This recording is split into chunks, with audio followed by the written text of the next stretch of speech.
تو رو گرفتم. ইরানের সর্বোচ্চ ধর্মীয় নেতা আয়াতুল্লাহ আলী খামেনির প্রয়াণে শোকের ছায়া নেমে এসেছে পুরো দেশে। রাজধানী তেহরান জুড়ে লাখো মানুষের উপস্থিতিতে অনুষ্ঠিত হয়েছে তার শেষ বিদায়ের আনুষ্ঠানিকতা। শোকাহত মানুষের কান্না, দোয়া এবং শ্রদ্ধা নিবেদনের মধ্য দিয়ে ইরান বিদায় জানিয়েছে দীর্ঘদিনের এই প্রভাবশালী নেতাকে। শেষ বিদায়ের অনুষ্ঠানে খামেনির কফিনের সামনে মানুষের ঢল নামে। অনেকে ফুল দিয়ে শ্রদ্ধা জানান, আবার কেউ সাদা কবুতর উড়িয়ে তার প্রতি সম্মান প্রকাশ করেন। নারী পুরুষ নির্বিশেষে অসংখ্য মানুষ আবেগাপ্লুত হয়ে কান্নায় ভেঙে পড়েন। পুরো তেহরান জুড়ে ছিল গভীর শোকের আবহ। এই রাষ্ট্রীয় শোকানুষ্ঠানে বিশ্বের বিভিন্ন দেশের প্রতিনিধি অংশ নেন।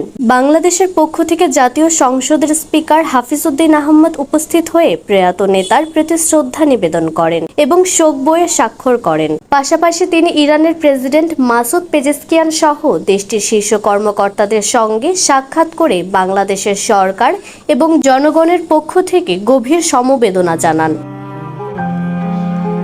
তেহরানের গ্র্যান্ড মুসল্লা প্রাঙ্গণে জড়ো হওয়া বহু মানুষের হাতে ছিল লাল পতাকা। সেখানে বিভিন্ন রাজনৈতিক স্লোগানও শোনা যায়। কিছু অংশগ্রহণকারী মার্কিন যুক্তরাষ্ট্র ও ইসরায়েলের পতাকার প্রতীকী প্রতিবাদও প্রদর্শন করেন।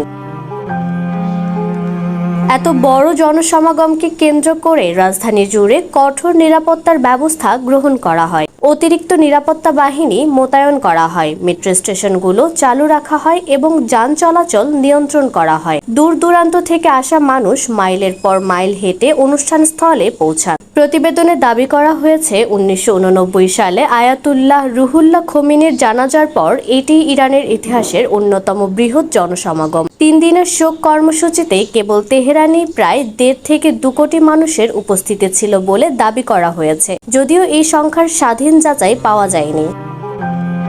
এদিকে নিরাপত্তাজনিত কারণে এবং সম্ভাব্য হুমকির আশঙ্কায় খামেনির ছেলে মোস্তফা আলী খামেনির জনসমক্ষে উপস্থিতি নিয়েও বিশেষ সতর্কতা অবলম্বন করা হয়েছে বলে প্রতিবেদনে উল্লেখ করা হয়েছে। 3.5 দশকেরও বেশি সময় ধরে ইরানের নেতৃত্ব দেওয়া আয়াতুল্লাহ আলী খামেনির বিদায়ে দেশজুড়ে গভীর শোক বিরাজ করছে।